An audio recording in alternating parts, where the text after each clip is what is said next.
अभी एक फैशन हो गया है, आम्बेडकर आम्बेडकर आम्बेडकर आम्बेडकर आम्बेडकर आम्बेडकर। इतना नाम अगर भगवान का लेते तो 7 जन्मों तक स्वर्ग मिल जाता। को जय वाल्मीकि जय जोहार।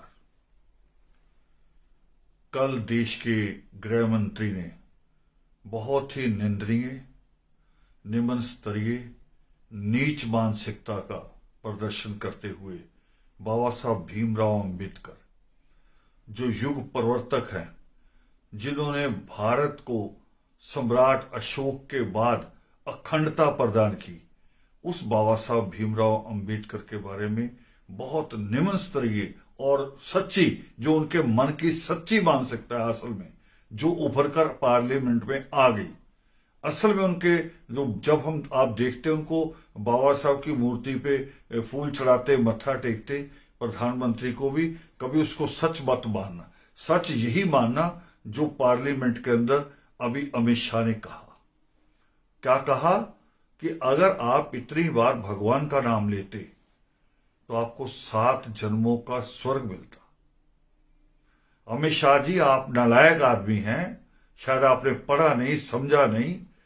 हमने तो 7,000 साल, जिसके 70 जन्म बनते, उन 70 जन्मों में उन सारे भगवानों को जो आपने बार बार हर 10 साल, 20 साल, 100 साल बाद जो नया भगवान पैदा किया, पत्थर पैदा किया, नदी को भगवान कहा, पेड़ को भगवान कहा, जानवर को भगवान कहा, और यहां तक कि आपने कहा कि हवन में बलि डाल दी जाए, उसमें खून डाल दिया जाए तो भी आपको स्वर्ग मिलेगा। हमने ये सारा कुछ किया, मगर हमें मिला 7,000 सालों में नरक, हमें मिली गुलामी। और फिर वो युग पुरुष बाबा साहब भीमराव अंबेडकर आए, जिन्होंने कबीर के माध्यम से सृष्टिकर्ता वाल्मीकि दयावान को पढ़ा। क्या पढ़ा?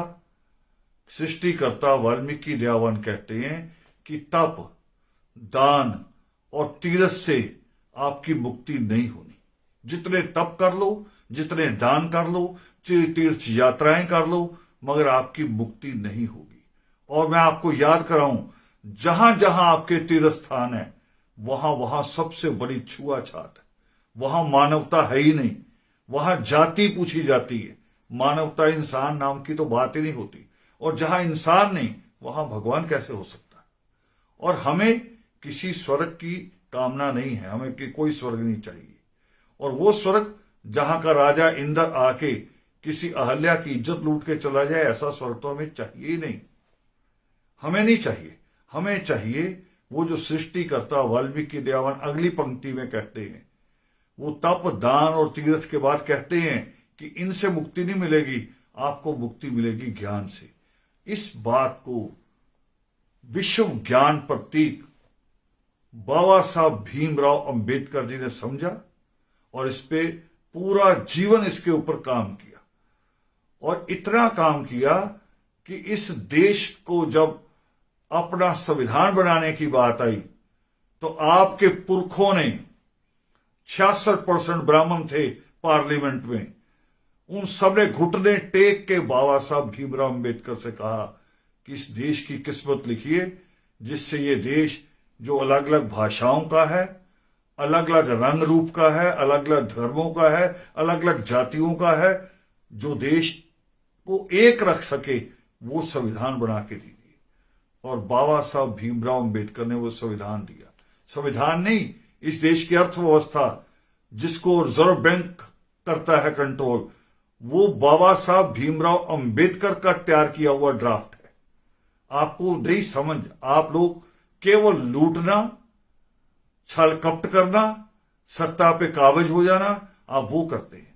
आपको इतना गुस्सा क्यों आया बाबा साहब के नाम पे? हमने कभी जय भीम बोलकर, जय वाल्मीकि बोलकर, जय जोहार बोलकर आज तक किसी मंदिर पे, किसी मस्जिद पे, किसी चर्च पे हमने हमला नहीं किया। ये आप करते हो। आपने जो भगवान पैदा किए हैं, उनके नारे लगा के रोज मस्जिदों पे हमले होते, चर्च पे हमले होते हैं, और थोड़े दिनों में गुरुद्वारों पे भी होंगे, जो आपकी मानसिकता है। और हम पे तो आप 7,000 साल से हमले कर रहे हैं।